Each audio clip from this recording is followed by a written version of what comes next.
Bienvenidos y bienvenidas. Estamos ya iniciando nuestra siguiente entrega. Gracias al Eterno, una entrega más, un tiempo de análisis más.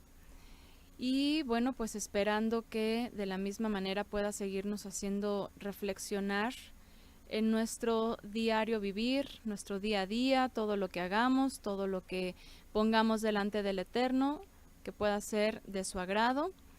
Y en esta ocasión, pues ya entrando a la entrega número 24, una entrega que pues yo creo que es muy importante este tema, el cual hemos titulado José y Asenat, un ejemplo de unión mixta. Es una pregunta muy importante porque pues lamentablemente se ha descontextualizado mucho esta historia o esta sección de la historia del pueblo de Israel. Muchas veces agarramos la Biblia y la empezamos a leer y la queremos adaptar a nuestra vida, y aunque por supuesto que en la escritura encontramos diversos consejos, experiencias que nos pueden servir para nuestra madurez, nuestro crecimiento en la fe, pero también hay que tener criterio y sabiduría, entendimiento para no descontextualizar y usar a nuestra conveniencia alguna sección de la escritura que yo creo que fundamentalmente ha sido lo que precisamente ha creado tantas religiones y denominaciones que pues han usado textos, no solamente la Biblia, sino cualquier otro texto para crear cualquier filosofía a conveniencia del ser humano, ¿no? Entonces, en esta ocasión, el propósito es responder esta pregunta. ¿Verdaderamente José o Yosef, cuál sería su nombre histórico y correcto, y Asenet, también su nombre más apegado al original, verdaderamente podrían ser un modelo a seguir, en el sentido de que, bueno, pues si Yosef, que era un hombre consagrado al Eterno y que sirvió al Eterno, se unió con una mujer extranjera, una mujer egipcia, y básicamente pues el Eterno lo seguía bendiciendo, entonces quiere decir que una mujer de fe o un hombre de fe puede unirse con una persona que no está dentro de la fe, y que si es una persona muy firme y muy recta, como lo era Yosef, la va a jalar o la va a convencer o la va a hacer venir a los caminos del Eterno. Y eso es algo que podemos tomar como ejemplo, como algo que podemos hacer. Bueno, vamos a ir analizando. Para eso, por supuesto, vamos a abrir nuestra Biblia, que espero que esté bien este tamaño de letra. Bueno, le voy a ampliar. Vamos a ver si así está mejor el tamaño. Y hemos estado hablando ya en capítulos anteriores un poco acerca de esta historia. Por supuesto ya la conocemos, ya la hemos leído, ¿verdad? Hemos estudiado, está el comentario verso por verso en la página de Cielos Nuevos y Tierra Nueva.org. Aquí por supuesto no vamos a leer todo, no vamos a analizar verso a verso, pero sí nos vamos a tomar de esa sección en la cual se nos dice que Yosef es puesto como un principal en Egipto después de Faraón. Yosef, un hombre con tribulación, con sufrimiento, porque definitivamente lo que vivió no fue algo pues agradable, el haber sido rechazado por sus parientes, por su familia, por sus hermanos, el haber sido vendido, el haber sido esclavizado, el haber sido metido a la cárcel, y todo lo que estaba ocurriendo en su vida, que de pronto, híjole, decimos, ¿en dónde está el Eterno en ese momento, verdad? A veces es algo que viene a la mente de los lectores, pero si entendemos que todo era parte de un propósito y de un plan, y que el Eterno de esa manera estaba usando la vida de Yosef para encauzar su propósito, Entonces no resulta complicado comprender que al final de cuentas él estaba trazando cada parte y cada experiencia en Yosef lo estaba formando para servirle como él quería hacer que fuera usado, como el Eterno quería usarlo a Yosef. Gracias que nos ponen aquí en el chat el enlace del estudio de Asenet, que por supuesto ya lo analizamos, la vida de Asenet, ya analizamos también la vida de la esposa de Potifar. Bueno, pues son las mujeres aquí mencionadas y que pueden encontrar en nuestro canal del lado femenino de la Biblia o en nuestra página también, en la sección de estudios.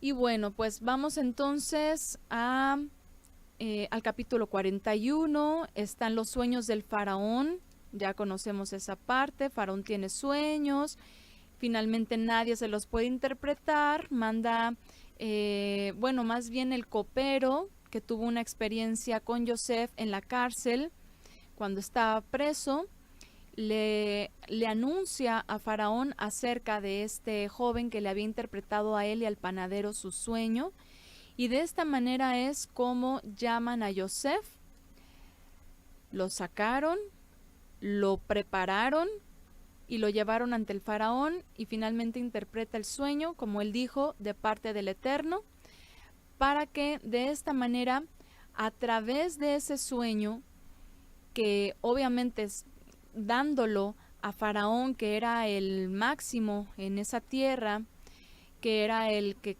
controlaba y gobernaba, pues no era lo mismo si se lo hacía llegar a través de una persona con méritos inferiores, porque ustedes saben que los faraones eran considerados Dios en la tierra y eran considerados adivinos, eran considerados como sacerdotes, ¿verdad?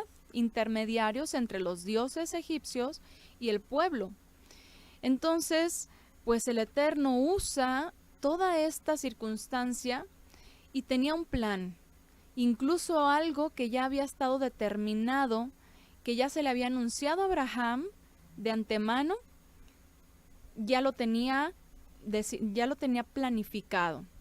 Y para esto pues era importante que de alguna manera el pueblo de Israel llegara a Egipto. Y lo hace a través de la vida de Yosef, ¿verdad?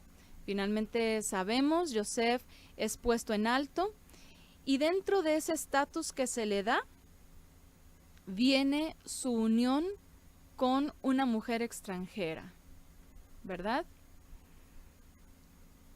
Dice en el versículo, vamos a leer desde el 38 en el capítulo 41, dice entonces Faraón dijo a sus siervos, ¿podemos hallar un hombre como este en quien esté el Ruach de Elohim? Rápidamente Faraón reconociendo al Todopoderoso a través de Yosef. Y Faraón dijo a Yosef, puesto que Elohim te ha hecho saber todo esto, no hay nadie tan prudente ni tan sabio como tú.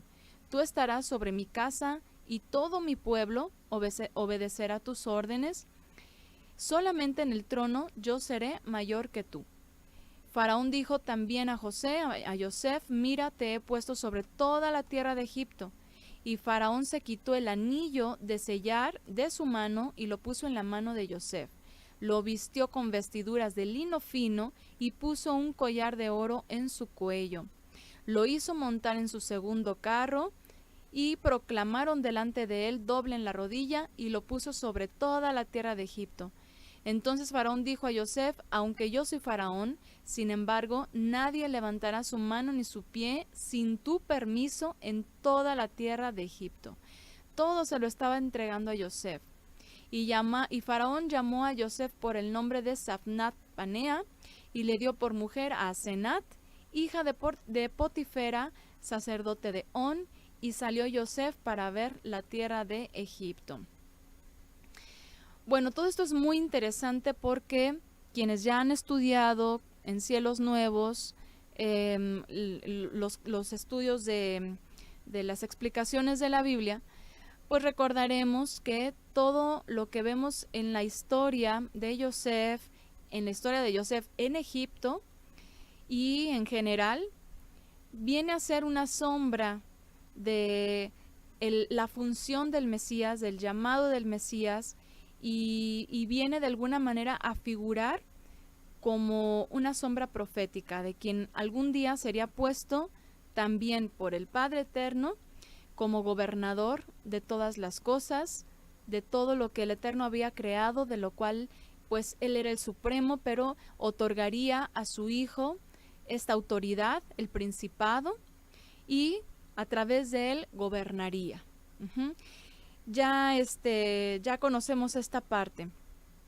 Entonces, vemos que básicamente el capítulo 41 nos empieza a confirmar el para qué de todo lo que le estaba ocurriendo a Yosef anteriormente. Acuérdense que vimos y sobre todo lo leíamos en el capítulo 37, versículo 11, que los hermanos de Yosef le tenían envidia. Él tenía sueños y los contaba a su familia, y ¿qué pasaba? Los hermanos le tenían envidia, y dice también que su padre meditaba. O sea, los hermanos le tenían envidia, pero Jacob meditaba en todo lo que su hijo les dejaba saber, porque sabía que algo detrás de todo esto había. Algo el Eterno podría estar mostrando. Nos ponen por aquí en el chat, estoy confundida, o la suegra es la que quiso abusar de Yosef. Bueno, hay una interpretación y es meramente una suposición, no es algo que se pueda confirmar, de que Potifera, sacerdote de On, era el mismo Potifar. Es una teoría. Mi opinión es de que no necesariamente tendría por qué ser así, que Potifera podría haber sido otro hombre, y que básicamente pues era eso, un ministro egipcio en la ciudad más importante, que era On, que bueno, si ustedes analizan el estudio de Asenat, ahí hablamos de todo este detalle, analizamos a Potifera y vemos que era sacerdote de la ciudad más importante, que era lo que se conoce como Heliópolis. En ese entonces pues se le conocía como On.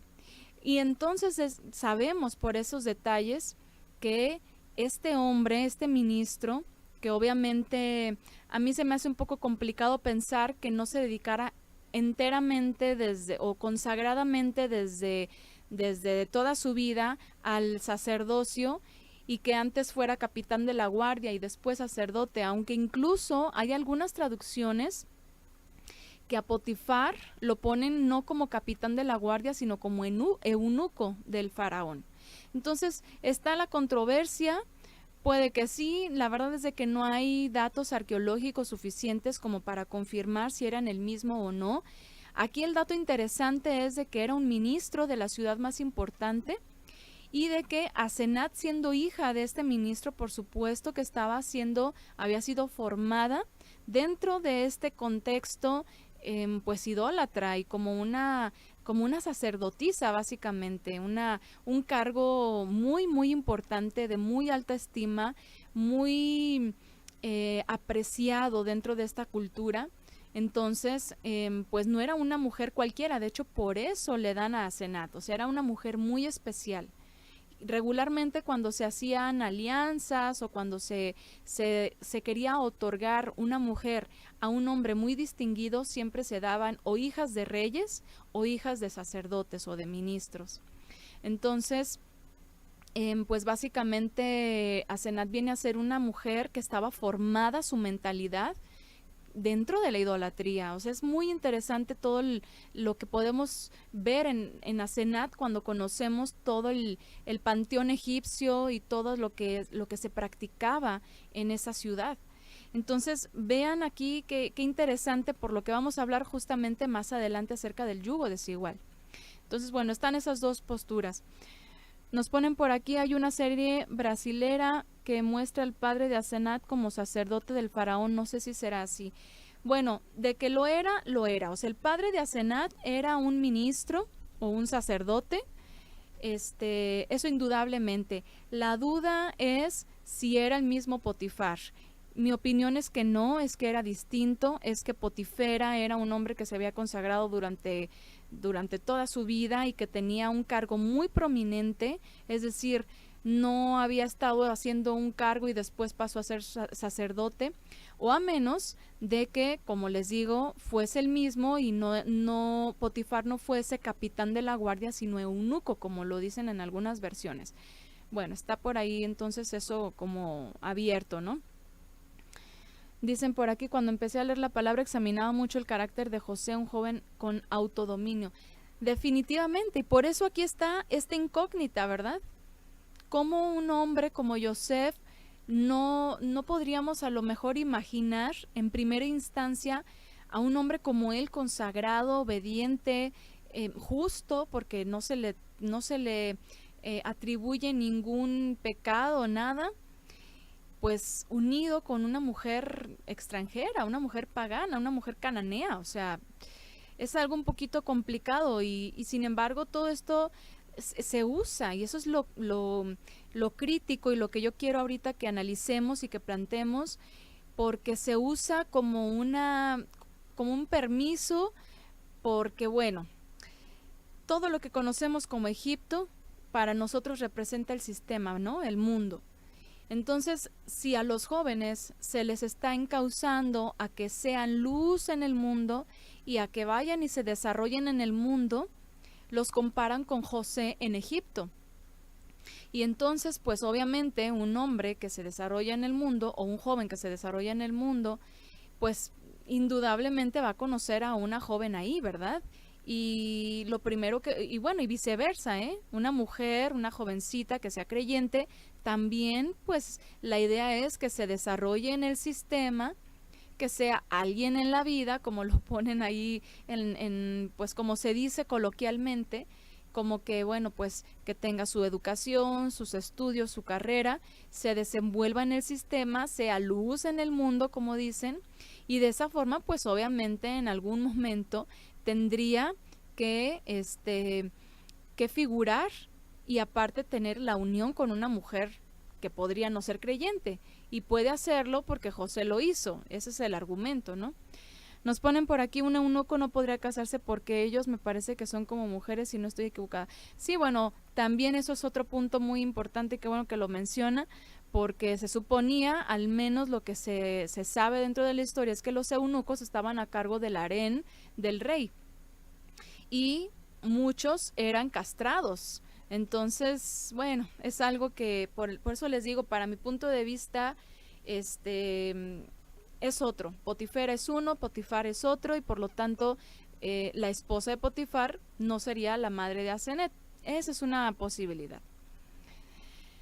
Entonces, bueno, capítulo 41 nos viene a decir, esta es la razón, básicamente el Eterno le estaba ahí ya confirmando, esta es la razón por la cual te traje a ti, aquí. Tú vas a ser engrandecido, por eso los sueños, todos esos sueños que él contaba, aquí se estaban confirmando. Incluso tienen una figura profética, como lo van a ver en los estudios de Cielos Nuevos, esa alusión y ese mensaje escondido en la vida de Joseph de lo que ocurriría con el Mesías, que también sería vendido, que también sería tratado como un hombre de comercio, porque al final de cuentas se hizo comercio con la figura mesiánica, con la figura del Mesías, esa figura crística que pues el comercio está a todo lo que da con estos crucifijos, con los cristos, con bueno, tanta cosa que se usa, ¿no? Para el comercio con esta figura. Entonces van a ver ahí todas estas, a detalle todas estas sombras. Pero aquí entonces vemos que el Eterno finalmente, imagínense, Joseph es hijo de una mujer que no podía tener hijos. Es hijo de una mujer que era estéril y que pasaron muchos años para que ella pudiera concebir. Entonces, básicamente Joseph es un milagro, igual que Benjamín.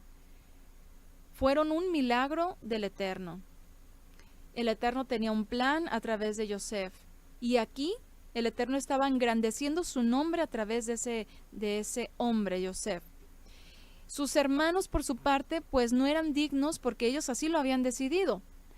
Sus hermanos pues dice en la escritura que tenían un mal testimonio, que tenían su mala fama, ¿verdad?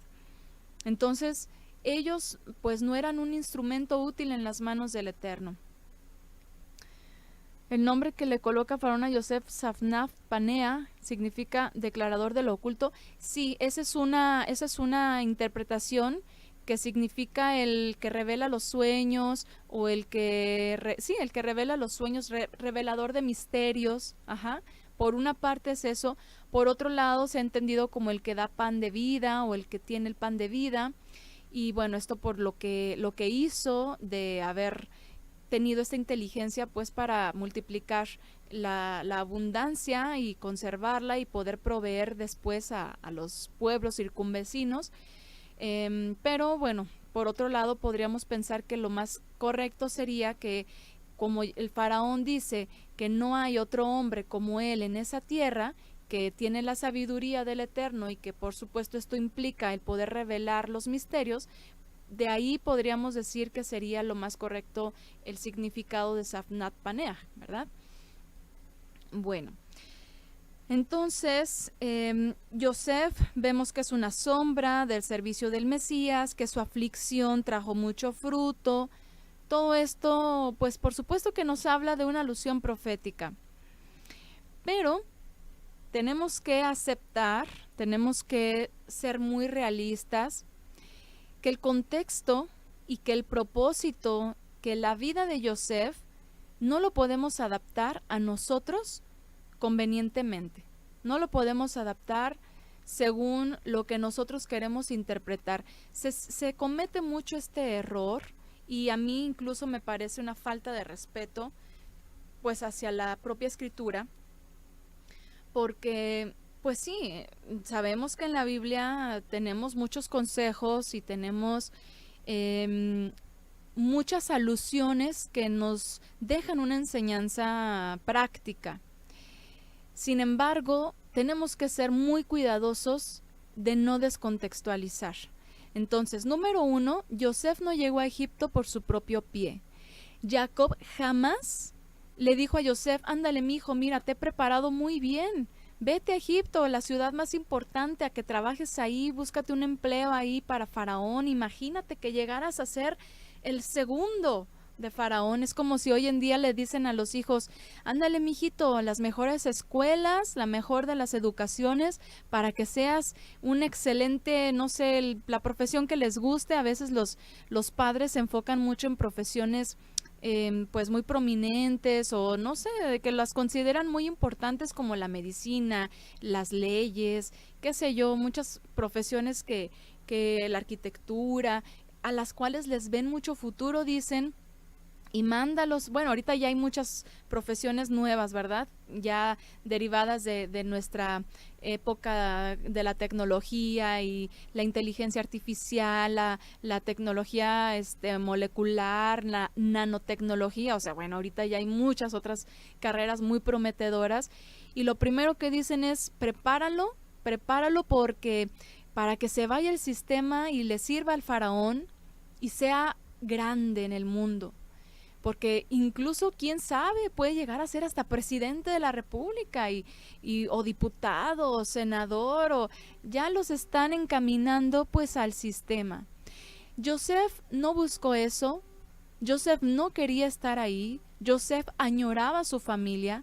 A Yosef le dolió lo que su familia le hizo. Sin embargo, no podía en ese momento luchar en contra de ese sistema. Y la única manera que él tuvo para perseverar y luchar, podríamos decirlo, y no hundirse en ese medio y en ese mundo que estaba él pues siendo obligado a vivir, fue agarrarse del Eterno. Era una tribulación. En realidad, para Yosef eso fue una aflicción.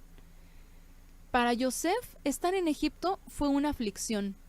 En ningún momento Yosef dice: wow, de todo lo que me estuve perdiendo, mira nada más, ahora soy el mano derecha de mi patrón. Jamás se enorgulleció Yosef de la vida que estaba viviendo en ese momento. Tenía aflicción. Incluso más adelante, cuando se vienen los años de hambre, me parece que es aquí, en el versículo, vamos a leer el 50, dice, antes de que llegaran los años de hambre, le nacieron a Yosef 2 hijos, los que le dio a Asenat, hija de Potifera, sacerdote de On. A mí siempre se me hizo muy interesante que cada vez que se mencionaba a Asenat, se menciona de quién era hija. Por eso yo considero que era una mujer muy importante, muy influyente dentro del medio y dentro del movimiento pues ocultista que se manejaba en Egipto. Y su padre no era cualquier sacerdote, de hecho era el principal de los sacerdotes. Entonces vean el peso y él nunca dijo no faraón, no quiero esta mujer porque pues me voy a contaminar mi linaje. O sea, realmente él en ese momento estaba, aún que había sido puesto por encima de todo Egipto, tenía que acatar las reglas y las disposiciones del faraón. Y si el Eterno estaba dando o estaba acomodando todas estas piezas de esa manera, era porque tenía un propósito. No podemos asegurar que el Eterno nos esté llevando a Egipto con el propósito de engrandecernos ahí y por lo tanto no importe lo que hagamos en Egipto, que tanto escalemos o con quién nos relacionemos. No podemos usar convenientemente la historia de Yosef, adaptarla a nuestros tiempos y decir, pues así como Yosef brilló en Egipto y fue grande en Egipto, pues yo también quiero ser alguien en la vida y yo también quiero ser una persona prominente, importante, y yo soy capaz de mantener mi fe, me una con quien me una. Vamos a ver que realmente sí hubo pues ¿cómo podríamos llamarlo? Una consecuencia de la unión de Yosef con Asenat. Bueno, les iba a mencionar aquí sobre los nombres de Yosef, de los hijos de Yosef. Dice, al primogénito Yosef le puso el nombre de Menashe, en hebreo Manasés, que significa hace olvidar. Yosef no estaba olvidándose en el sentido de ya no tener a memoria su familia, sino que de alguna manera estaba, ya había superado el dolor de lo que le hicieron sus hermanos, porque el Eterno me hizo superar, me hizo comprender, y ahora ya no traigo a memoria un dolor que oprime mi pecho, básicamente. Entonces al primero le pone Menashe, hace olvidar, porque dijo, Elohim me ha hecho olvidar todo mi trabajo y toda la casa de mi padre.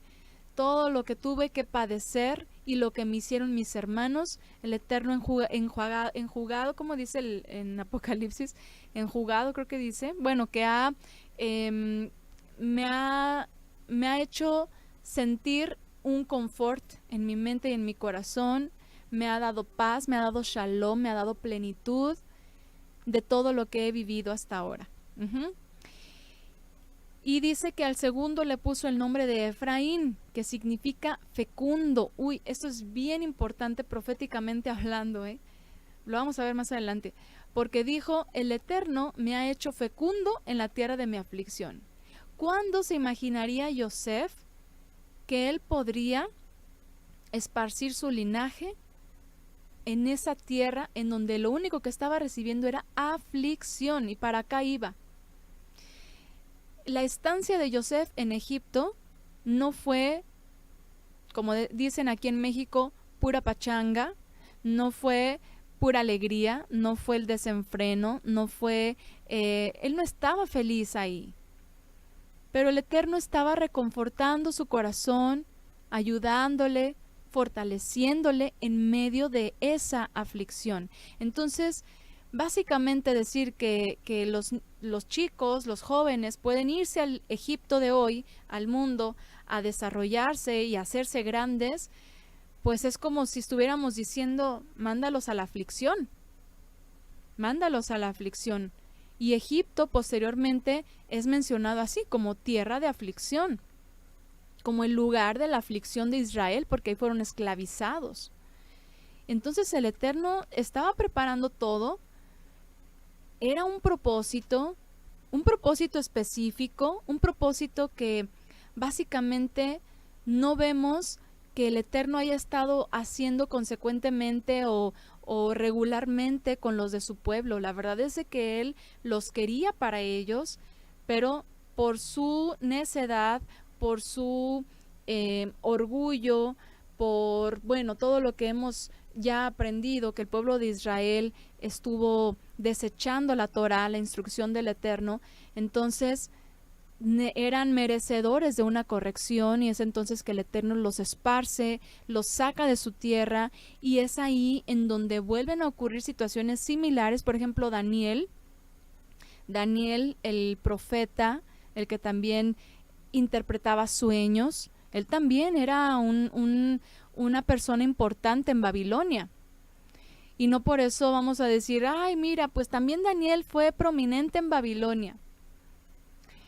La verdad es de que también Daniel sufrió en Babilonia. Entonces no podemos decir que hay que mandar a nuestros hijos a Egipto o a Babilonia y a trabajarle al faraón o al rey, porque estamos condicionándolos a una aflicción. Nada como que se queden en el círculo en el cual el Eterno nos puede seguir instruyéndolos en la instrucción, en la Torá, en la obediencia, en la consagración, y de esa manera servirle. Y este tipo de casos son casos muy específicos. Acuérdense que en la Biblia hay personajes que básicamente no tuvieron la elección, o más bien la oportunidad de elegir hacer su voluntad, sino que el Eterno predestinó una acción o una decisión en esas personas para cumplir su voluntad. En cambio, en general, en el pueblo y en las personas que son llamadas a la obediencia, el Eterno les dice, aquí está la instrucción, si tú eliges hacer lo correcto te va a ir bien, si tú eliges la desobediencia, pues estas son las consecuencias de tu desobediencia. Elige la vida, elige lo correcto, pero está en tu decisión. El Eterno, no podemos generalizar que todo el tiempo, o sea, no somos robots, que el Eterno dice, no, pues tú vas a hacer, tú vas a tener la oportunidad de hacer lo bueno y tú vas a hacer lo malo. La verdad es de que analizando de una manera en base al contexto, es en la cual nosotros determinamos, hay personajes en la Escritura que el Eterno usó de una manera específica, por lo tanto, no podemos nosotros traer a nuestras vidas esas historias y aplicárnoslas a nosotros, ¿sí? Eso es algo que hay que tener criterio. Es como, pues es como todo, es como las profecías, ¿no? O sea, hay profecías muy específicas de bendición, de promesas, o incluso de calamidad, de destrucción, que tampoco podemos decir, no, pues mira, esto es para mí. No, es que eso fue determinado para un tiempo específico, se cumplió, y sí, lo que tú puedes aprender de ahí pues es mucho, y es sobre todo que quien permanece unido al Eterno pues recibe esa bendición de sus acciones, y quien se rebela contra él pues ya sabemos. Entonces hay que ser muy analíticos y saber interpretar la Escritura para no descontextualizar. Así que bueno, no podemos adaptar a nosotros la historia de Yosef a nuestra época. Déjenme leer los comentarios aquí que ya se me han dejado pasar. El matrimonio de Yosef estaba cumpliendo lo que el Padre va a mostrar a las otras naciones. Él está sobre todo y hace lo que quiere, así es. Los hermanos de Yosef es el Israel como en los tiempos del Mesías, todos andaban en malos caminos despreciando al Mesías. Por ejemplo, ¿no? Una interpretación alegórica que podemos ver en los hermanos de Yosef.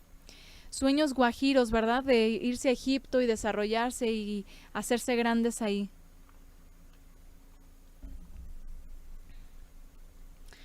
Dice, Yosef ni siquiera pensó volverse egipcio, por ejemplo. No era su deseo. Imagínense qué hubiera pensado Jacob si le dice, ¿sabes qué, papá? Tú me has enseñado todo lo que... Porque Yosef estaba muy preparado. Joseph estaba muy capacitado por Jacob, su padre.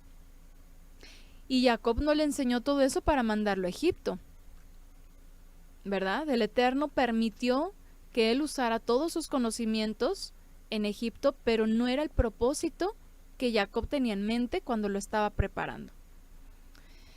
Entonces, irse a Egipto, pues básicamente fue la oportunidad que el Eterno estaba propiciando para cumplir con su voluntad. Pero Joseph no hubiera dicho a su padre: oye papá, pues con todo lo que me enseñaste, pues mira, yo ya estoy muy capacitado, entonces pues me voy a ir a Egipto a buscar trabajo allá, porque estoy aquí nomás pues en la tierra con las ovejas y mis hermanos me molestan, entonces pues mira, mejor me voy y me alejo y voy a buscar mi propio futuro. No era la intención, y exactamente como ponen, no pensó en volverse egipcio. Imagínense el dolor para su padre, que de pronto Joseph llega acá con los ojos pintados, rapados, con su peluca, o sea, como todo un egipcio, ¿no? Y hablando en egipcio, y por supuesto que esa no era la intención. Y Joseph conocía el idioma. Entonces, no descontextualicemos. Joseph no quería estar en Egipto. Egipto era una aflicción para Joseph, y el Eterno simplemente estaba cumpliendo un propósito en su vida. Nos ponen por aquí en el chat, dice: así es, hermana Violeta, yo tuve hijos en escuelas normales, pero solo oraba porque tenía temor que ellos buscaran desechar al conocer al Creador, y era una preocupación tanto para mí como para ellos. Dice: porque no es fácil en ese entonces ser creyente como hoy, que uno va dándose cuenta de cosas importantes. Enjugará, esa era la palabra, enjugará toda lágrima. En Visiones, Apocalipsis 21:4. Dicen por aquí: fue muy duro, pero perseveraba por obediencia. Así es, porque de la misma manera, imagínense, una vez que ya tiene el cargo, él pudo haberle dicho a Faraón: ¿sabes qué? Pues yo termino de trabajarte y después dame mi libertad. Pues no lo hizo. Al final de cuentas, incluso se llevó a la familia para allá. Salmo 55 nos ponen en el chat: pero fuiste tú mi compañero, mi familiar y mi amigo, con el que me unía una dulce amistad, nos ponen por aquí. Dicen también: mi hijo de 14 años no quiere ir a la escuela y mis hijos casados dicen que va a ser un bueno para nada. Bueno, porque se tiene el entendimiento de que en la casa no van a hacer nada, pero por supuesto de que se puede estudiar también de una forma diferente, ¿verdad? Nos ponen por aquí: Job, otro ejemplo de obediencia y perseverancia en la aflicción. Así es. Nos ponen aquí en el chat: eso sería ser religiosas o religiosos, ya que ellos sí toman todo así de literal, toman textos para sus conveniencias. Y claro, ahí está el fundamento de las doctrinas y las religiones, ¿no? Nos ponen aquí en el chat: a veces es bien difícil para mí contestar preguntas como esas cuando dicen lo que creen en la ley de la atracción. Como personajes como esos fueron ricos, se necesita conocer un poco de escritura. Sí, totalmente. Como si hubiera sido eso el principio, ¿no? De la ley de la atracción, y ya de pronto Joseph pasó de campesino a segundo de Faraón. Por supuesto que eso no es así. Todo era a propósito del Eterno. Así es. Joseph fue enseñado en casa, no en Egipto. Exactamente. Así es. Totalmente. O sea, Joseph no necesitó irse a Egipto a prepararse allá. Él se preparó en el núcleo de su hogar. Igual Jacob fue preparado. Igual Isaac fue preparado. Ya platicamos de esto anteriormente. Abraham ya traía conocimientos muy avanzados. Entonces lo que hacían pues era transmitir, actualizar, y tenían lo más importante, el temor al Eterno. Porque dice la Escritura que ese es el principio de toda sabiduría. Y cuando nosotros conocemos la palabra del Eterno y la entendemos y la podemos poner en práctica, aprendemos de sus principios, de sus consejos, de sus exhortaciones, de toda la sabiduría que hay en la Escritura, nuestras vidas son distintas. Nuestras vidas son agradables delante del Padre y también son de bendición para nosotros. En cambio, si nos adaptamos al sistema y queremos hacer las cosas como el sistema lo hace, es ahí en donde vienen las aflicciones. ¿Por qué? Porque al sistema nunca le vamos a dar gusto. Para el sistema siempre nos vamos a quedar cortos y para el sistema siempre vamos a necesitar más. Por eso hoy en día ya no basta con tener una licenciatura, ya necesitas también tener una especialidad, un posgrado, un doctorado y quién sabe cuántos escalones más hay, maestría y demás. Entonces, todas esas cosas que el mundo, y bueno, también siempre va a haber alguien mejor. Y la competitividad, la competencia, siempre va a estar ahí latente hasta que llega un momento de la vida del ser humano en el que el sistema le dice, ya no me sirves, gracias por tu tiempo. Ahora pues ya vienen personas con más capacidad, más frescura, juventud, y la verdad es de que es complicado. Ahora, tampoco quiere decir que de pronto, ¿sabes qué? Pues nos vamos a exiliar y no voy a trabajar o tengo que dejar mi trabajo para no trabajarle al faraón. La verdad es de que en nuestras épocas estamos atados, la verdad no podemos decir otra cosa, estamos atados a las disposiciones del sistema, como lo veíamos en la clase pasada. Nadie de nosotras estaríamos aquí si no estuviéramos pagando el internet y la luz y tuviéramos un dispositivo para conectarnos. Y para eso, pues hay que trabajar. Y para trabajar, pues seguramente hay que emplearse o hay que emprender algo por nuestra propia cuenta. Entonces, ¿qué es lo ideal? No quiere decir que esté mal que tengamos un empleo en el cual tengamos un jefe, un patrón y nos esté pagando. La verdad es de que lo ideal es que si eso ocurre, podamos tener los beneficios de servirle al Eterno, porque el problema está cuando el sistema te acapara y no te deja servir al Eterno, como cuando el pueblo de Israel quería salir de Egipto y el Eterno decía, dile al faraón, deja salir a mi pueblo para que me sirva. ¿Qué es lo ideal? Pues que el faraón, que lo hay, que existen hoy en día esa figura de los faraones, te pueda dar la libertad de servir al Eterno. ¿A qué nos referimos con esto? Pues obviamente que si tienes un empleo con ciertos horarios, días, y necesitas uno de esos días para apartarlo para el Shabbat, o necesitas uno de esos días para apartarlo para las citas santas, para los Shabbat festivos, que lo puedas hacer, que no estés esclavizado, porque tristemente pues muchas personas no pueden hacerlo. ¿Y qué es lo mejor? ¿Qué es lo más ideal? ¿Qué es lo mejor que podría pasar? ¿Y qué es en lo que estamos tratando de encaminar a nuestros hijos? La independencia económica del sistema. Y con esto es que ellos se capaciten, que lo estamos haciendo, y digo, no puedo hablar de lo que no vivo, simplemente pongo por ejemplo, lo estamos haciendo con nuestros hijos. Nuestro hijo demostró aptitudes y gusto por el área de la tecnología, pues por ahí vamos a encaminarlo. Y que sepa usar las herramientas para ganarse su sustento sin depender de un faraón y de un sueldo que solamente venga por él y que esté condicionado a servirle al faraón y no pueda servirle al Eterno. Esa independencia económica del sistema es la que queremos porque es la ideal. No nos podemos deslindar del sistema. No nos podemos... Es como cuando Yeshua le dicen acerca del pago del tributo al César, y dice que él saca un pez y del pez saca una moneda con la cara del César, ¿verdad? El Eterno, a través de nuestra capacidad, nos puede dar el sustento sin depender, sin estarle trabajando al César, sin estarle trabajando directamente al faraón, y poderle dar al César lo que es de él. ¿Tienes que pagar luz? Pues sí, hay que pagar luz. Dale al César lo que es del César. ¿Tienes que comprarte un equipo? Pues el César no te va a regalar una computadora, un celular, una tablet.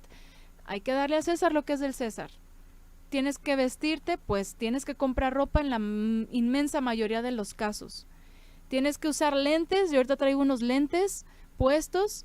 pues tengo que comprarlos, no puedo, nadie me los va a regalar, ¿no? Entonces, pero, ¿cuál es la diferencia? La esclavitud. Es que, ¿sabes qué? No puedo guardar Shabbat. No puedo, porque si lo intento guardar, si pido el permiso, pues me corren. Ahora, voy a mencionar aquí algo importante por quienes nos estén escuchando y a lo mejor estén pasando por ese momento, esa situación. En la medida de lo posible, busquen esa libertad. No de que a lo mejor digan voy a dejar mi empleo, porque no lo pueden hacer porque es su único sustento. Pero en la medida de lo posible que tengan ustedes la oportunidad de negociar con sus jefes, necesito apartar este día de Shabbat, o bueno, no le van a decir así porque no lo van a entender, ¿no? Oye, necesito este día, ¿me puedes dar este día y te lo repongo con un trabajo extra a la semana o horas extras, qué sé yo? Negociarlo. Y que se los puedan dar sería excelente. Pero si pueden buscar la manera de independizarse, mejor. La verdad es de que tristemente el mundo y hoy en día, así como antes, nos sigue oprimiendo, y peor aún cuando la persona tiene en su mente y en su corazón pues falsas expectativas, ¿verdad? De alcanzar cierto estatus socioeconómico y decir que pertenece a cierta clase. Bueno, pues eso ya son otros temas, que ya ahí ya sabemos que hay un corazón leudado, ¿no? Pero si no es el caso, como dice Shaul, mientras estemos contentos con el vestido, con el sustento, el abrigo, el calzado, un techo donde dormir, perfecto. Y si el Eterno nos da un poco más, pues hay que usarlo sabiamente. Y si el Eterno aparte nos permite compartir, pues qué bendición. Entonces, bueno, espero que no se haya también malinterpretado esa parte. Es importante aclararlo. Bueno, entonces finalmente Yosef estaba en Egipto, condicionado a permanecer allí y a servirle al faraón, pero dentro de ese servicio al faraón tenía esta libertad de decidir qué día celebrarle al Eterno o simplemente qué día de apartar ese tiempo, porque al final el Eterno, por ejemplo, desde el principio había establecido el día de reposo y es algo que indudablemente lo seguían respetando y no se contaminaba con comida inmunda. Básicamente todo lo que después se pone por escrito en la Torá, pues es algo que se estaba ya transmitiendo desde el principio. Entonces, Yosef tenía esta libertad de servirle al Eterno a pesar de que estaba en medio del sistema del faraón. Bueno, entonces, complementando un poco, a ver, déjenme leer comentarios mejor antes de continuar. Y todo lo contrario, los egipcios se asombraban de lo que sabía Yosef porque su sistema estaba fallido. Por ejemplo, eso es algo muy importante. Es algo muy importante porque efectivamente Yosef en ese lugar, que nunca había estado ahí y que no había sido preparado por los mejores en ese lugar, al final de cuentas sabía más y era más excelente en lo que hacía que los propios egipcios. Así que pues para que veamos un ejemplo de lo que se puede lograr con la consagración hacia los hijos. Dicen por aquí, Yosef hizo siempre lo correcto por la instrucción que le dio su padre Jacob y tenía temor al Eterno. Así es, eso es lo principal. Y nos dicen, o los que no dejaban descansar la tierra por miedo a perder dinero, por ejemplo, ¿verdad? Dicen por aquí en el chat, a veces se pone tanta dedicación en esas cosas de llegar a ser alguien, entre comillas, con exigencias que llegan a un punto de ser frustrante y hasta deprimente, sí es cierto. Y a veces se termina hasta trabajando de otra cosa, es verdad. Es muy cierto esto. Yo tuve la oportunidad de conocer personas que por una u otra razón no ejercen su carrera. Es algo que pasa muy frecuentemente y es que a veces es la imposición de los padres, las amistades. Entonces, pues sí, hay que apoyar a nuestros hijos, a encauzarlos en aquello que les pueda redituar, que les pueda dar el sustento, pero que puedan tener pues esta autosuficiencia del sistema, ¿no? Dice, lo ideal es orar por el faraón para que te dé ese tiempo o hacer lo posible, y si no, el Creador tratará con el faraón o dará otra opción, mientras confía en el Eterno contar con el con Él eso nos nos ha dado paz. Sí, muchas veces pues sí hay que tomar ciertas medidas y ponerlo en oración al Eterno, que Él sea el que propicie y permita pues esa libertad para servirle, ¿no? Dice, y aunque tengamos el plan de que emprendan nuestros hijos, hay que pagarle sí, hay que pagarle Hacienda al fisco, por supuesto. Al final de cuentas, lo único, digamos, lo diferente, pues, es de que tienen la libertad de decidir cuándo trabajan, en qué horarios y cómo, ¿verdad? Y no depender de horarios de personas incrédulas, ¿no? Pero sí, totalmente, al final hay que seguirle pagando al sistema lo que le pertenece. Eso no nos lo van a perdonar por nada. Dice por aquí, Ian se está preparando para cortar el cabello. Ya tiene claro lo que es ser independiente del sistema laboral y ser dependiente del Eterno. Exactamente, es algo que es una ventaja cuando, por ejemplo, la familia Chandía, la familia López Robles y varias familias que tienen sus propios negocios y que pueden encaminar a sus hijos a aprender esos oficios, a aprender esas labores, que por supuesto que les puede ayudar a ganarse su sustento de manera autónoma de un horario o de un jefe que a lo mejor pues en algún momento se puede comportar de una manera hostil porque es algo que trabaja mucho, digo que sucede mucho. Dicen por aquí, en mi trabajo nadie quiere trabajar los domingos, es muy común, así que siempre me los dan a mí y mi jefa ya sabe eso del Shabbat, ella es cristiana dominical. Eso es algo muy bueno, es algo que qué bueno cuando pasa que, sabes que te trabajo el domingo pero dame el sábado, está excelente que se pueda negociar. Y sí, o sea, necesitamos el sustento, no podemos decir no voy a trabajar, porque pues obviamente no nos podemos quedar esperando a que nos sirvan los cuervos como a Elías, ¿verdad? Hay que trabajar. Pero si se puede buscar la forma de que nos den el Shabbat, de que nos den los días festivos, qué maravilla, qué bendición, ¿no? Nos ponen por aquí, nunca digas cuál es la causa de que los tiempos pasados fueron mejores que estos, porque nunca de esto preguntarás con sabiduría. Eclesiastés 7:10, así es. Dice el Padre Eterno nos da lo que necesitamos y no lo que queremos, todo lo demás es vanidad. Muy bien. Nos dicen por aquí, por la misma razón el trabajo no es una ofrenda o tzedakah, porque hay gente aferrada al dinero, tanto como jefes como empleados. Así es. ¿Qué más? Andad siempre para con los de afuera, fíjense, esto es muy importante, redimiendo el tiempo, sea su palabra siempre con gracia, sazonada con sal, para que sepan cómo deben responder a cada uno. Colosenses 4:5-6. Y muy importante esta preparación de nosotros en la palabra para tener sabiduría de rechazar del mundo lo que nos puede corromper, a pesar de que estemos incluso laborando en medio de un sistema pues ya corrompido, porque a veces pasa esto. Hay personas que no tienen opción o que simplemente pues ese ha sido su trabajo por mucho tiempo y a veces los compañeros, el ambiente laboral, hay que estar lidiando con cosas. Entonces el Eterno nos dé sabiduría en todo momento para que sepan pues alejarse de todo lo corrompido y sus palabras incluso puedan generar bendición en la vida de las personas. 1 Timoteo 6, del 9-10, además para los que la meta es ser rico, caen en tentación, son atrapados en muchas codicias necias y dañinas que los hunden en ruina y destrucción. Así es, porque el amor al dinero es el principio de todos los males, así es.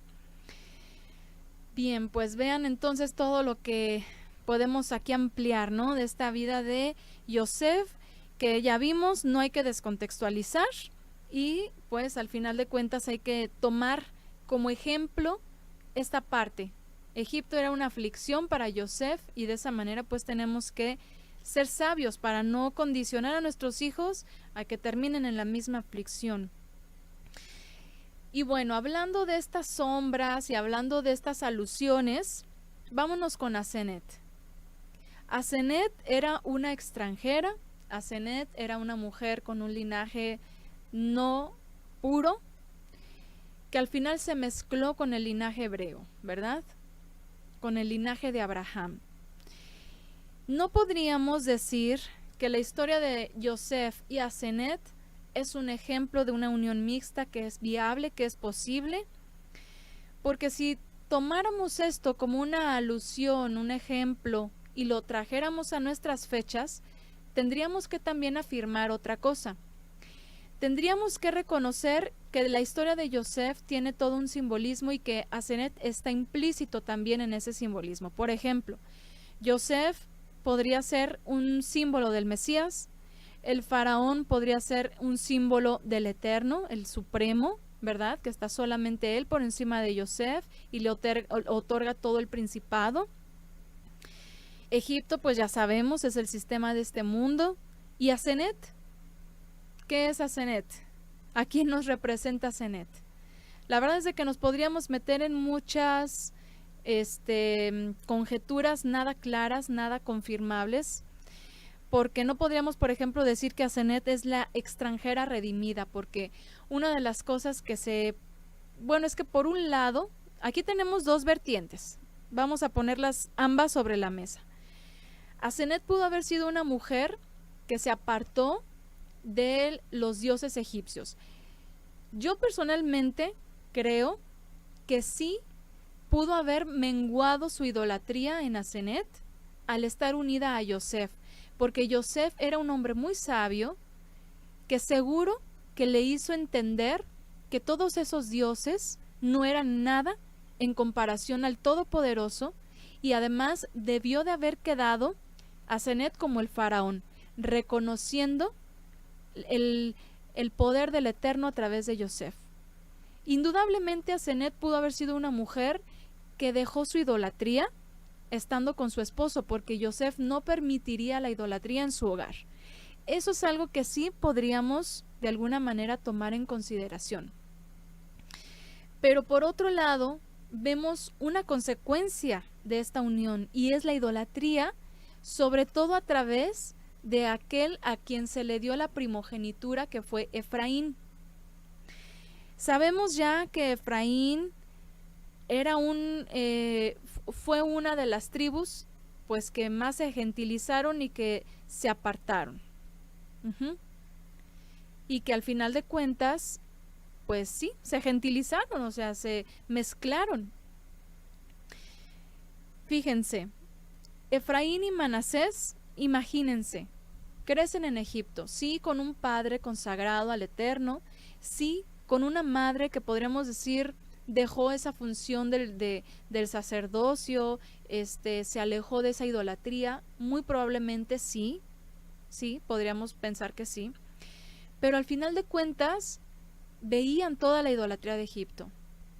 Ellos no tenían la misma madurez que sus padres para luchar en contra de toda esa idolatría.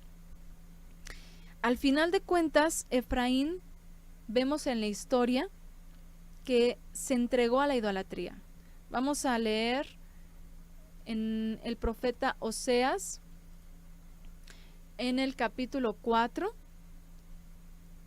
Fíjense aquí lo que dice. Bueno, estaría muy bueno, por cierto, que escuchen y que estudien todo el libro de Oseas, verso por verso, en su contexto histórico. Esto es algo fundamental para no descontextualizar y comprender la profecía, su anuncio y su aplicación o su cumplimiento. Por ahora, por supuesto, nada más vamos a tomar las referencias que necesitamos para complementar lo que estamos diciendo. Efraín al final se entregó a los ídolos. Dice en el versículo 17, dice: Efraín se ha unido a los ídolos, déjalo. Acabada su bebida, se entregaron a la prostitución. Sus príncipes aman mucho la ignominia. El viento se los vuelve en sus alas y se avergonzarán de sus sacrificios. Curiosamente, Efraín, que significa fructífero, fue el que se paganizó más, y el Eterno entonces no cumplió en él una fecundidad, no lo hizo fructífero. Vean, vamos a adelantarnos al capítulo 9 de Oseas, versículo 16. Dice: Efraín está herido, su raíz está seca, no dará más fruto, aunque den a luz, yo mataré el fruto de su vientre. Por toda su idolatría, por eso les digo, es importante que vayan y estudien todo el libro de Oseas. Oseas 7:8, Efraín se mezcla con las naciones, Efraín es como una torta no volteada. Oseas 11:8 dice, ¿cómo podré? Esto es algo que quería mencionarles, porque a pesar de toda esta idolatría, al final de cuentas el Eterno, de todas las tribus, siempre apartó un remanente y dio oportunidad a redimir a aquellos que dejaran esta vida, que se apartaran de todo el paganismo, de toda la idolatría y se consagraran al Eterno, y entonces les extiende su compasión. Por eso les puse aquí el versículo 8, dice, ¿cómo podré abandonarte, Efraín? ¿Cómo podré entregarte, Israel? ¿Cómo podré yo hacerte como a Adma? ¿Cómo podré tratarte como a Seboim? Mi corazón se conmueve dentro de mí, se enciende toda mi compasión. No ejecutaré el furor de mi ira, no volveré a destruir a Efraín, porque yo soy el Elohim y no hombre, el santo en medio de ti, y no vendré con furor. Fíjense lo que dice, en pos del Eterno caminarán, él rugirá como un león, ciertamente él rugirá, y sus hijos vendrán temblando desde el occidente. De Egipto vendrán temblando como aves y de la tierra de Asiria como palomas, y yo los estableceré en sus casas, declara el Eterno. Efraín me rodea de mentiras y de engaño la casa de Israel. Judá todavía anda lejos del Eterno y del Santo que es fiel. Finalmente, el Eterno trajo juicio a Efraín, trajo juicio a Judá, y bueno, hablando de todo ese compendio de tribus que al final pues se habían unido en cada uno de los diferentes cultos, las tribus del norte, las tribus del sur, el Eterno al final envía juicio, pero después de eso envía restauración, los hace retornar a la tierra, por supuesto que solamente retorna un remanente. Muchos incluso no quisieron, se quedaron en Babilonia, se quedaron desterrados en diferentes lugares. Imagínense todo lo que vemos en el libro de los Hechos, de todos los israelitas que habían ido a Jerusalén a celebrar las citas de Shavuot, que estaban ahí reunidos, y había de todas las naciones. Muchos conservaron la fe, pero se quedaron en el exilio. Otros de plano se gentilizaron, se mezclaron, se apartaron. Y el Eterno los quiere hacer volver, y al final manda, al final de todo este castigo, para restauración manda al Mesías, para que Él sea el que hable la voz del Eterno, que básicamente ruja como un león en su señorío, en su poderío, en su reinado, y entonces todos vengan al Creador a la obediencia. En pos del Eterno caminarán. Entonces sí hubo un remanente que fue redimido, pero al final de cuentas lo que nos muestra la historia es que aunque de todas las tribus hubo quienes se entregaron a la idolatría, Efraín fue uno de los que más. Y esto no podríamos decir que no tiene relación con su origen, porque pues sería algo muy necio. Tenemos que ser realistas. La vida que ellos viven en Egipto definitivamente que pudo haber corrompido sus mentes y sus corazones, y no siguieron esas generaciones en el temor del Eterno, sino en una actitud más ligera. Entonces, vemos pues que es muy importante que nosotros sepamos discernir que no podemos entregar a nuestros hijos al sistema, al Egipto de ahora, y esperar que mantengan la integridad. ¿Por qué? Porque lo que puede suceder es lo que ocurrió con Efraín y con Menashe. Entonces, si todo eso no es, ¿cómo podríamos decir que aplica el éxito en el Egipto de ahora para nosotras o para nuestros hijos? Porque si nos ponemos a analizar esta palabra de éxito, a ver, ¿ustedes cómo me podrían definir, cómo podrían entender en sus propias palabras qué es el éxito? Porque para el mundo el éxito es un buen resultado, es un resultado agradable, un resultado óptimo, un resultado deseado, un resultado feliz, ¿no?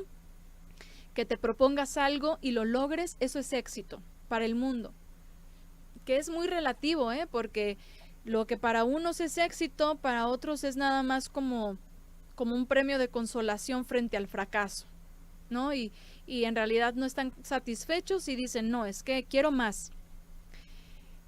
Fíjense qué curioso, qué interesante es analizar esta palabra éxito desde la Biblia, porque para el mundo la palabra es un resultado, exitus, del latín, que significa salida o resultado. Pero en hebreo, la palabra que nosotros vemos en las Biblias traducidas como triunfo o como victoria, pues ya haciendo alusión a una deidad pagana, triunfo, victoria, logro o lo que quieran ustedes ponerle, como de, ¿cómo se llama? De sinónimo. En hebreo es la palabra yasha. La palabra yasha, a ver, ahorita les voy a decir el significado. Déjenme leer los comentarios. Nos dicen un logro. Éxito para aquí, para la hermana, es un logro. Ok. Nos ponen para aquí, para mí el éxito es obediencia a los mandamientos del Eterno. Muy bien. Dicen por aquí, yo creo que el éxito es un término más secular que otra cosa. Exactamente. Exactamente. El éxito es una palabra, ¿cómo lo podríamos decir? Del mundo. No es una palabra que pueda definir el verdadero logro del creyente. ¿Por qué? Porque en hebreo, la palabra éxito, que nosotros podríamos entender desde el latín, es la palabra yasha. Y la palabra yasha significa estar abierto, como tener las puertas abiertas, como estar ayudado, como tener todo propicio para lograr algo.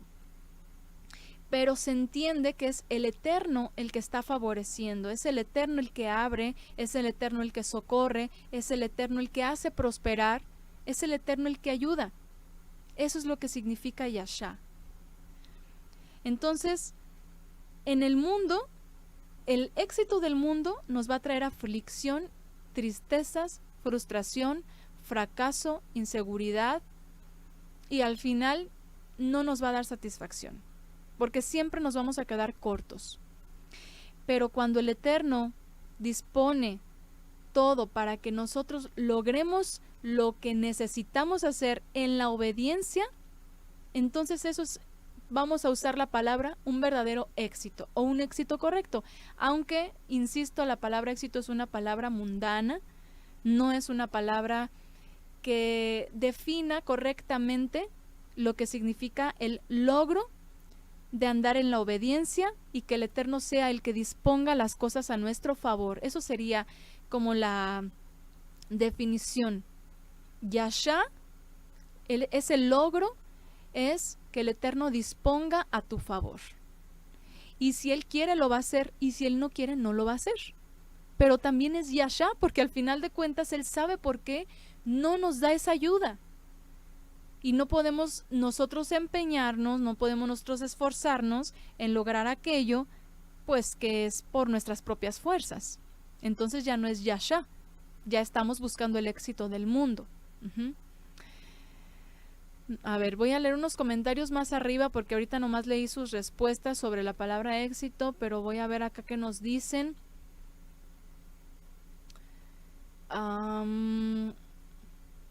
Dice, mi esposo y yo hemos educado a los clientes el domingo, estamos listos para trabajar y los clientes dicen el domingo trabaja.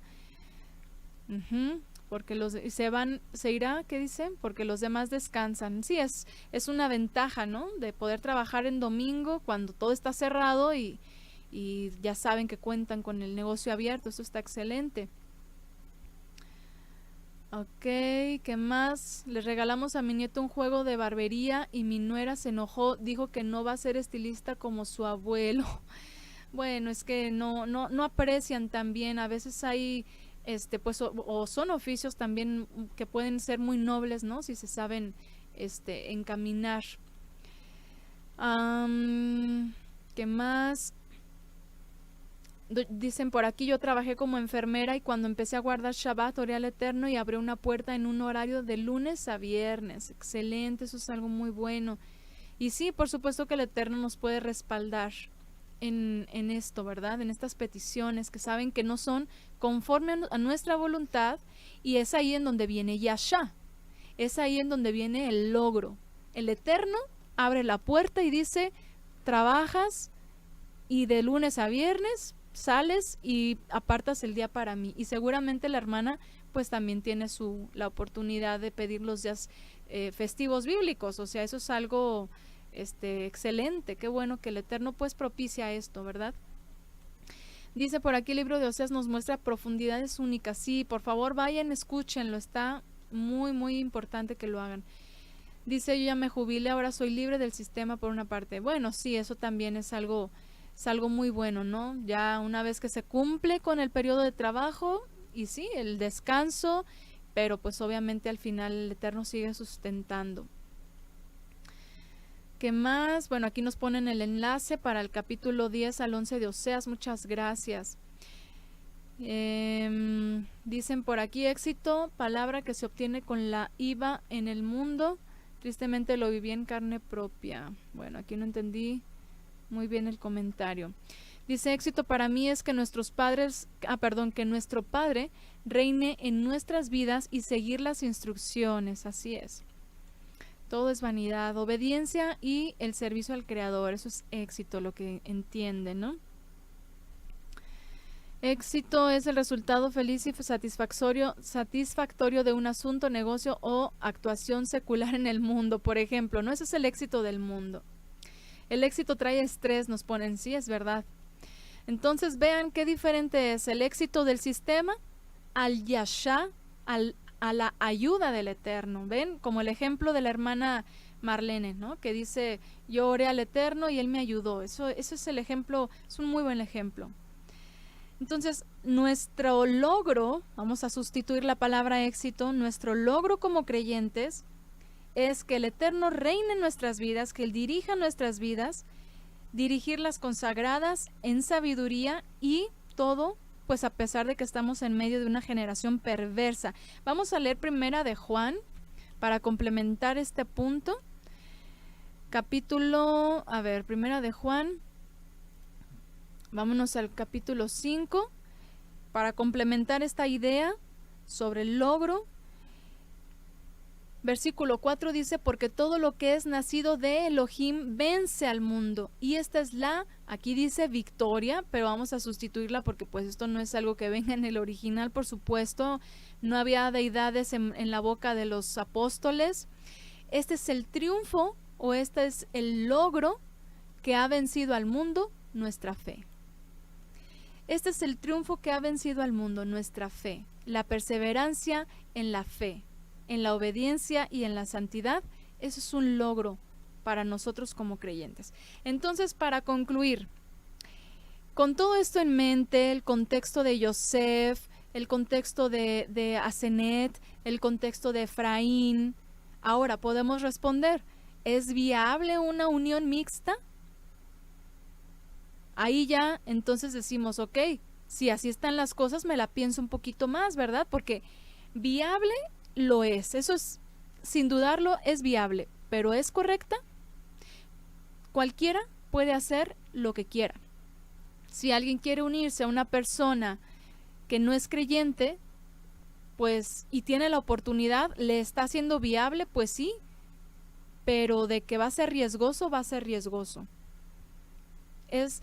Puede ser viable, pero puede ser un riesgo, porque sabemos que en el principio el Eterno, cuando creó a Adán y Java para unirse, dice varón y hembra los creó, el hombre dejará a su padre y a su madre y se unirá a su mujer y serán una sola carne, un solo ser, así como eran en un principio, y aunque fueron separados en sus esencias, varón y hembra, el propósito es que las vuelvan a unir, y entonces ahí es en donde complementamos y volvemos a ser uno solo. Y entendemos que si hemos sido consagrados al Eterno por medio del Mesías y que además somos dirigidos por medio del Ruach, entonces jamás vamos a querer profanarnos mezclándonos con los incrédulos. Porque si hacemos eso, vamos a hacer lo que hizo Efraín. ¿Qué hizo Efraín? Adulteró. Se fue con los dioses, que es lo mismo que la idolatría. Y para esto vamos también a leer un texto, Primera de Juan, en el capítulo 2. Aquí, bueno, el apóstol está hablando acerca de estas instrucciones para que sean consagrados, para que se aparten, y ese es el propósito de estos análisis, de estas entregas, de estos estudios. Vamos a leer esto como que de verdad nos lo están diciendo a nosotros. Todas estas cosas están escritas para que no pequen, no para que imiten. Digo, hablando de lo que no es correcto, porque obviamente hay que imitar las acciones correctas de la Biblia, ¿no? Pero todo lo que estamos viendo en Yosef y Asenat es para que no peques. Si eres una joven soltera, si eres una mujer que estás esperando en esa unión, en consagración, en santidad con un varón, no peques uniéndote con un extranjero, que podríamos traducir como con un no creyente. Porque aunque hay historias muy bonitas, las hay historias súper, incluso románticas. Ay, es que mira, mi esposo no era creyente, pero con mi testimonio cambió. Qué bueno, qué bendición, qué dicha, qué logro, qué ayuda del Eterno. De verdad que eso es algo que a mí me alegra, porque ya no hay aflicción, ya no hay un padecimiento, ahora ya son uno, ahora ya están en la fe ambos. Eso es algo maravilloso. Pero si tienes la oportunidad de evitar unirte con un no creyente, hazlo. No te unas con un no creyente, porque lo que va a suceder indudablemente pueden venir aflicciones y puede venir incluso pecado, porque en medio de esto tu riesgo es que ese hombre, al no estar consagrado y no tener temor del Eterno, termine con otros comportamientos que te van a afectar a ti y, si tienen familia, a tu familia. Pero el texto que les quiero mencionar está más abajo. Ustedes lean estos versículos, anótenlos. Estaría muy bueno que, como no estamos analizando verso por verso, vayan anotando los versículos, capítulos, libros que estamos mencionando y analícenlos en su contexto también. Entonces, eso pues ya saben, tienen los comentarios en la página de Cielos Nuevos y Tierra Nueva. Bueno, Primera de Juan 2, vamos a leer aquí. Híjole, esto es algo que yo lo leo y de verdad que me conmueve, porque qué regalo tan grande el Eterno nos ha dado con su presencia en nosotros. Si te consideras una mujer creyente, no puedes negar que tienes la presencia del Eterno en ti. Entonces, si tienen la presencia del Eterno en ustedes, vean esto. Ustedes, dice, pero ustedes tienen la unción, o sea, son ungidos del Santo, y todos ustedes lo saben. No les he escrito porque ignoren la verdad, o sea, ustedes ya conocen la Escritura, sino porque la conocen y por ninguna mentira procede de la verdad, y porque ninguna mentira procede de la verdad. ¿Quién es mentiroso sino el que niega que el Mesías o que Yeshua es el ungido, es el Mesías? Este es el antimashiach, el que niega al Padre y al Hijo. Todo aquel que niega al Hijo tampoco tiene al Padre. El que confiesa al Hijo tiene también al Padre. En cuanto a ustedes, que permanezca en ustedes lo que oyeron desde el principio. Si en ustedes permanece lo que oyeron desde el principio, entonces también permanecerán en el Hijo y en el Padre. Pongan mucha atención. Y esta es la promesa que Él mismo nos hizo, la de la vida eterna. Esto, todo lo que estamos hablando aquí, todo lo que estamos analizando, todo lo que estudiamos, ¿cuál es el propósito? Que esa verdad, a través del Ruach, se manifieste en una vida correcta, para poder alcanzar esta promesa que es la vida eterna. Y dice, les he escrito estas cosas respecto a los que están tratando de engañarlos. En cuanto a ustedes, fíjense, texto clave, la unción que recibieron de Él permanece en ustedes y no tienen necesidad de que nadie les enseñe. Pero así como la unción les enseña acerca de todas las cosas y es verdadera y no mentira, y así como les ha enseñado, ustedes permanecen en Él. Esto es algo muy importante porque aquí anclamos las palabras de Shaul, conocido como Pablo, cuando dice, no se unan en yugo desigual, porque ¿qué comunión tiene la luz con las tinieblas? ¿Se acuerdan? No quise directamente ir a esos textos porque creo que todas los conocemos, todas nos lo sabemos de memoria, pero a la mera hora, ay no, pero mira, no me pone trabas para ir a la iglesia, oramos juntos, me deja orar por él, es bien lindo, es respetuoso, es bien amable, pero a la mera hora ya casados, cuando vienen los encontronazos con la vida real, la gente cambia. Y si no están si no están en el Padre, y si no tienen al Ruaj, y si no tienen al Hijo, entonces no hay una unión verdadera. Porque dice también Shaul que aquel que se une con una prostituta, dice, un mismo espíritu es con ella, ¿verdad? Entonces, no podemos tener el Ruaj del Eterno en nosotros y unirnos con un idólatra, que podríamos entender que es como estas prostitutas, porque sabemos que la prostitución en la Biblia hace alusión al adulterio, a la idolatría, perdón, a dejar al Eterno por irse en pos de otros, y entregárseles. No podemos tener el Ruaj del Eterno en nosotros y contaminar nuestros cuerpos y nuestras vidas con un no creyente. Aquí viene otro asunto que por supuesto vamos a mencionar y es, si ya estoy en yugo desigual, ¿ahora qué hago? Ok, hasta aquí estamos hablándoles a quienes tienen la oportunidad de consagrarse y tienen la oportunidad de elegir o de aceptar a ese hombre correcto, que ya lo hemos hablado en clases anteriores acerca de las características del varón ideal. Entonces, tomen todo esto en cuenta y no echen en saco roto, no diluyan, no menosprecien el consejo.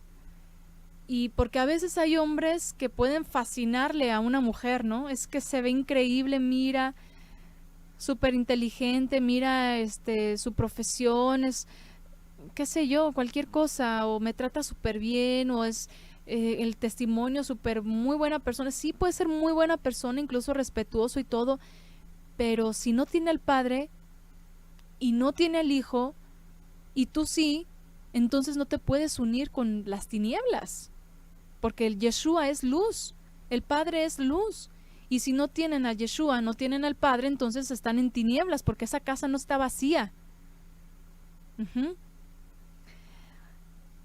Vivan unidos a Él. Quiero leerles esto, Deuteronomio, capítulo 13, versículo 4, dice, en pos del Eterno tu poderoso, ustedes andarán y a Él temerán. Guardarán sus mandamientos, escucharán su voz, le servirán y a Él se unirán. A Él se unirán. Estás unida a Él, no puedes unirte a las tinieblas. ¿Sí? Entonces, respondiendo a la siguiente pregunta, ok, ya me uní, vine a la fe unida en yugo desigual, o éramos un yugo afín, ambos estábamos en las tinieblas y yo vine a la luz, pero mi esposo aún no. Entonces, ¿qué hago? Pues las recomendaciones de Shaul también ahí están para esos casos, que es, no se separe y dé un buen testimonio. Mientras, por supuesto, no hay situaciones vulnerables, situaciones de riesgo, situaciones de peligro para la mujer, por supuesto que, y si sobre todo no le pone tropiezo con la fe, por supuesto que tiene que seguir con su esposo y no separarse de él. Y esto pues también anótenlo, analícenlo, estudienlo verso por verso, vayan a los comentarios donde se está explicando todo el contexto histórico. Si creen que eso les puede ayudar, Primera de Corintios capítulo 7, y aquí está dando del versículo 1 al 7, está hablando de los deberes generales de la unión en la fe, de la unión dentro de la fe ambos. Dice, cada uno tenga su propia mujer. Dice, lo mejor es que ni se casen, porque sí, pues la verdad es de que un hombre soltero, una mujer soltera en la fe sirve por entero al Creador, pero si estamos casadas, si están casados, por supuesto que nos tenemos que dividir entre servir al Creador y servir en nuestro hogar, al esposo, a la esposa, a los hijos. Entonces, sí, un soltero tiene más libertad de servir, bueno, pero no para todos es dada la soltería. Entonces, por razón de las inmoralidades, cada uno que tenga su propia mujer y cada uno su propio marido, no pecan. El marido cumpla su deber para con su mujer, igualmente la mujer para con el hombre. La mujer no tiene autoridad sobre su propio cuerpo, es decir, si ambos están en la fe, si ambos están en el entendimiento, la mujer no tiene por qué negársele a su esposo, y asimismo el marido tampoco tiene por qué negársele a su esposa si están ambos en la fe, en el entendimiento. Dice, no se priven el uno al otro excepto de común acuerdo y por cierto tiempo, para dedicarse a la oración, y esto es algo que incluso respetando las leyes de nidá o las leyes de pureza familiar, que ya también tenemos ahí un estudio en el canal que pueden analizar acerca de las leyes sobre la menstruación de la mujer, pues es algo que también propicia a que esto se dé, que no todo el tiempo sea unión con el esposo, con la esposa, sino que también haya tiempo, digámoslo, individual, ¿no? Para estar en una apartados para el Eterno, incluso en esos tiempos, no que no se hablen, no que no hay interacción, no, sino que es distinto, porque pues no hay una unión física con el esposo, pero incluso terminando ese tiempo que no es muy largo, es muy corto, dice vuelvan a juntarse. ¿Por qué? Para que Satanás no los tiente por causa de falta de dominio propio, que al final sabemos que todo pues es por nuestra propia concupiscencia, que puede llegar a ocurrir, no que Satanás venga y te tiente así como tal, sino que él te dispone todo el platillo, y si aparte de eso se están negando en casa, pues obviamente también por eso se caen las inmoralidades. Entonces dice, por esto lo digo por vía de concesión, no como una orden. Sin embargo, yo desearía que todos los hombres fueran como yo, no obstante cada cual ha recibido de Elohim su propio don, unos de una manera y otros de otra. Ahora, casos especiales, hasta ahí son, digámoslo, las uniones en el Eterno, en la fe, en el Mesías, y que se deben de respetar uno al otro y no negarse. Pero ¿qué pasa con otras personas? Por ejemplo, los solteros y las viudas. Dices, bueno, para ellos si se quedan como yo, pero si carecen de dominio propio, cásense, que es mejor casarse que quemarse. A los casados instruyo, no yo, sino el Eterno, que la mujer no debe dejar al marido, pero si lo deja, quédese sin casar. De lo contrario, que se reconcilie con su marido y que el marido no abandone a su mujer. Aquí ya empieza a tocar otro punto en el que, bueno, a lo mejor hay una situación que amerita una separación, algo muy crítico. Lo ideal es que no se dejen, pero si se tienen que separar, no se unan a otra persona, porque eso ya es adulterio. Y lo mejor que pueden hacer es, si se tienen que separar, dejar en manos del Eterno y propiciar una reconciliación en algún momento. Por eso es importante que no se unan con otra persona, porque nadie sabe si, obviamente, si son incluso creyentes ambos, pero ocurrió una situación en la cual es mejor separarse, o deciden que es mejor separarse, que no se profanen para que puedan buscar una reconciliación. Pero a los demás, o sea, otros casos, digo yo, no el Señor, que si un hermano tiene una mujer que no es creyente, aquí ya vamos en otro caso, ¿verdad? Otra situación. Si uno no es creyente y ella dice, perdón, si la mujer no es creyente y ella consciente, perdón, en vivir con él, no la abandone.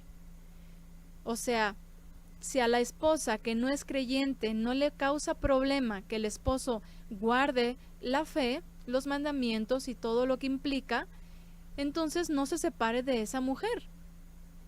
Y la mujer cuyo marido no es creyente, si el caso es a la inversa, y él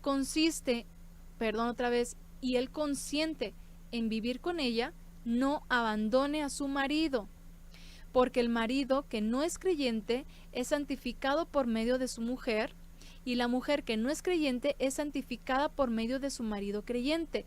¿Por qué? Porque si no hacen esto, si lo deja, el marido que no es creyente va a ir y se va a unir a otra persona. Por eso dice que lo santifica. No quiere decir que porque la mujer es creyente, ya automáticamente ya es redimido la pareja, no. Quiere decir que si la mujer que es creyente no deja a su esposo que no es creyente, le está guardando, por eso dice lo santifica, sabemos que santificar es apartar, lo está librando de caer en pecado, porque obviamente un incrédulo no va a tener ningún problema de ir a unirse a otra mujer, y eso va a ser adulterio. Fíjense lo que dice aquí, otra vez lo voy a leer, porque el marido que no es creyente es santificado por medio de su mujer, y la mujer que no es creyente es santificada por medio de su marido creyente. De otra manera, sus hijos serían inmundos, pero ahora son santos, es decir, contaminan su vida familiar con el adulterio. Y aparte, ¿qué van a hacer? Pues darle un mal testimonio a sus hijos, que al rato también no van a tener esa convicción y que en el futuro pueden llegar a crecer, a casarse y separarse y unirse a otra persona y así vivir. Entonces los hacen inmundos. Entonces por eso es muy importante, dice aquí, sin embargo, si el que no es creyente se separa, que se separe. Es muy importante evitar la separación, pero si el que no es creyente dice no quiero más, ¿sabes qué? Y acá hay otro caso, no quiero seguir contigo, no quiero tu fe, entonces ¿sabes qué? Sepárate, es mejor. En tales casos, el hermano o la hermana no están obligados a servidumbre, o sea, a vivir como esclavos de su cónyuge, sino que Elohim nos ha llamado para vivir en shalom, en plenitud. Pero otra vez, acuérdense que dice que si se separa, entonces quédese así. Dice, pues ¿cómo sabes tú, mujer, si salvarás a tu marido? O ¿cómo sabes tu marido si salvarás a tu mujer? O sea, en algún momento, aunque se hayan separado, en algún momento esta persona puede reconsiderar y venir a la fe. Fuera de esto, dice, según el Eterno ha asignado a cada uno, según Elohim llamó a cada cual, así ande. Esto ordenan todas las Kehilot, todas las iglesias. O sea, si fuiste llamado, en donde dice, si fuiste llamado unido con mujer, fíjense, aquí más adelante dice, estás unido a mujer, en el versículo 27, no procures separarte. Estás libre de mujer, no busques mujer.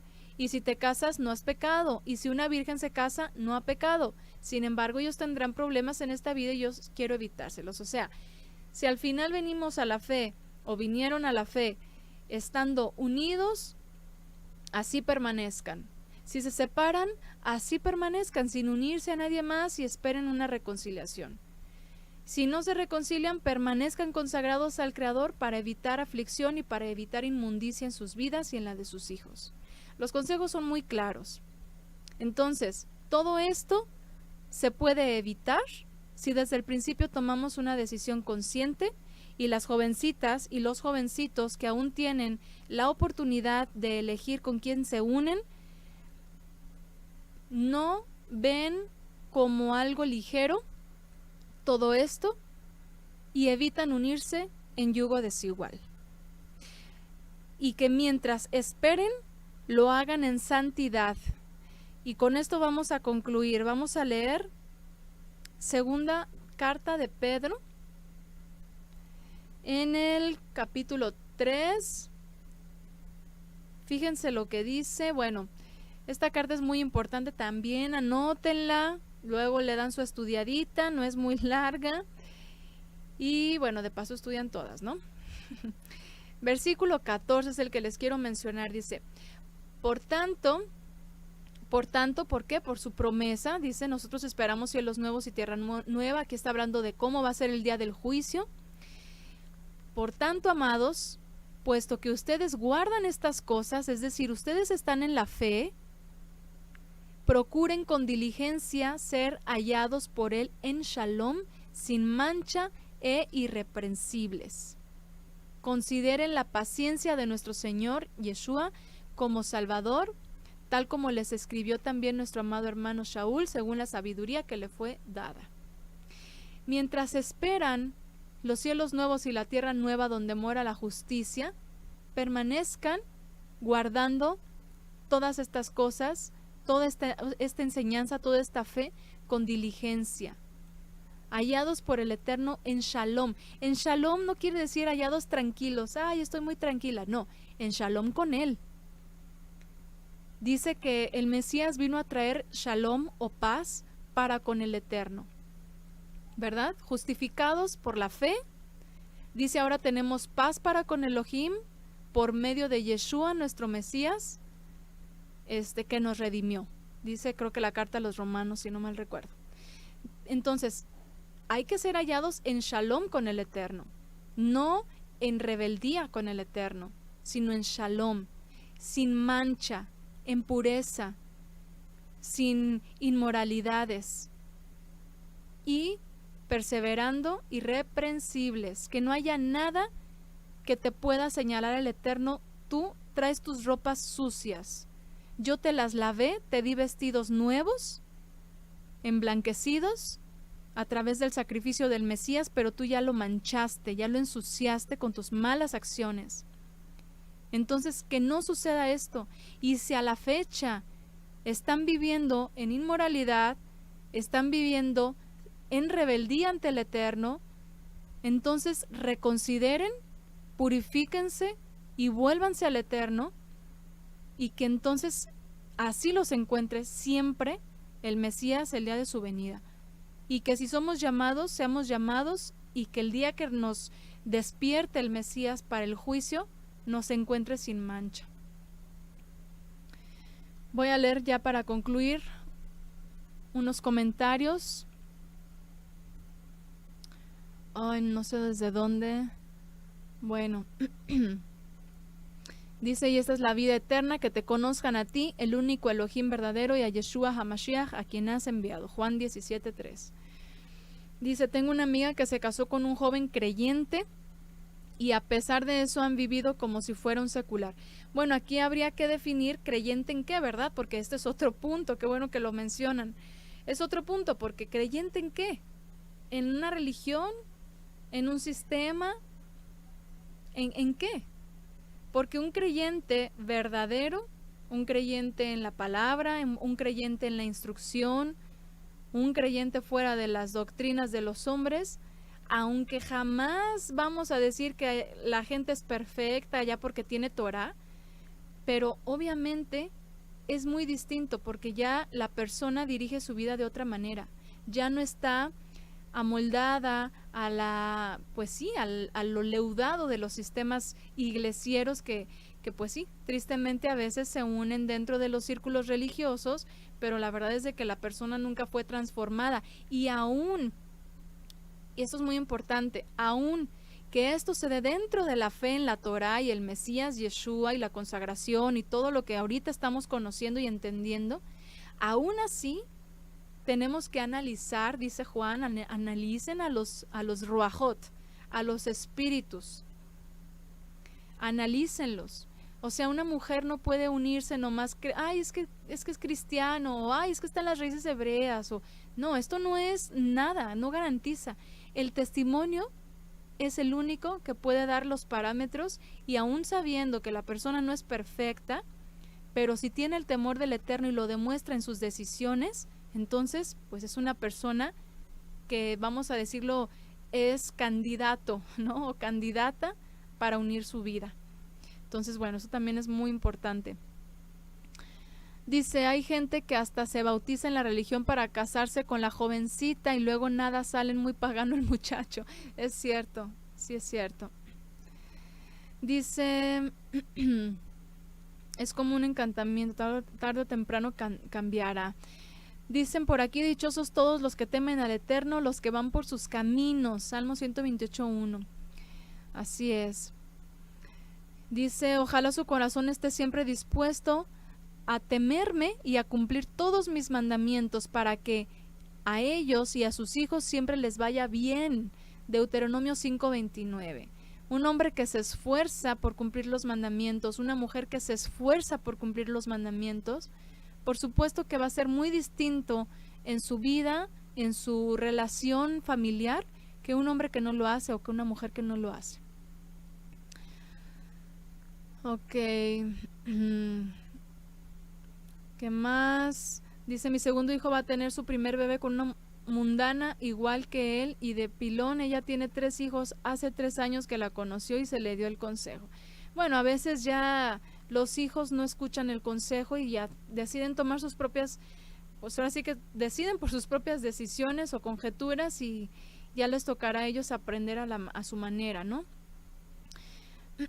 Dicen, bueno, gracias, que nos ponen aquí el enlace en el chat de Pureza en la Familia, el estudio, ahí lo pueden encontrar en estudios temáticos en el canal. Dice, a mí me tocó vivir, creí primero yo y tuvimos 3 hijos, pero el Creador ha sido fiel para con esta sierva suya, ha sido difícil, pero hoy ya es diferente. Poco a poco Él nos ha encarrilado a pasar de las religiones. Así es, qué bueno que ahí van en este proceso.